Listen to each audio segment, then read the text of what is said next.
We zijn hier in het hartje van Antibes in Zuid-Frankrijk en dit is Bistro Le Fricot.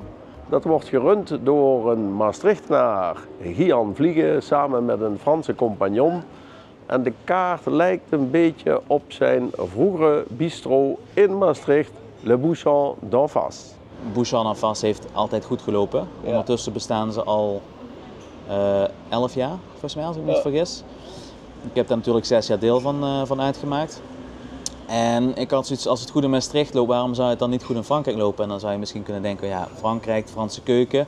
Maar wat je toch voornamelijk ziet, hier zeker in het zuiden, veel invloeden uit Italië, toch ook uit Spanje. En ik vind persoonlijk, en mijn compagnon ook, daarom hebben wij samen dit idee gehad, dat de Franse keuken een beetje verwaarloosd wordt. Kikkerbillen vind je nergens meer, escargots vind je niet. En dat zijn toch klassiekers. En ja, dat is iets van, ja, hier willen we mee gaan werken.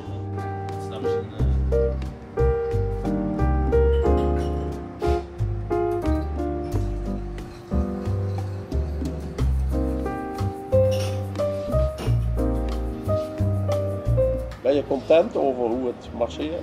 Absoluut. Het is hier niet zo, het is niet hetzelfde als in Nederland.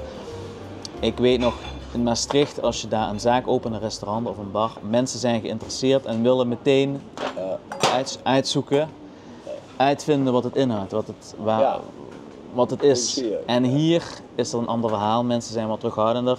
Ze zeggen hier, je moet de eerste 2 jaar echt afwachten. Mensen kijken de kat uit de boom. Maar wij hebben eigenlijk vanaf het begin af aan, we hebben een fantastisch eerste seizoen gehad.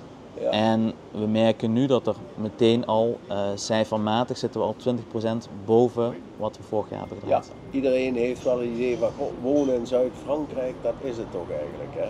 Is het ook. Is het ook. Het is wat ik zei, je moet je aanpassen. Je moet niks, maar ik raad het aan. Maar daarnaast, ja, het is gewoon 300 dagen per jaar ontzettend mooi weer. Ik woon aan de zee. Als ik besluit om 's ochtends met de voet naar mijn werk te gaan, dan loop ik gewoon langs de zee. En wat wil je nog meer in principe?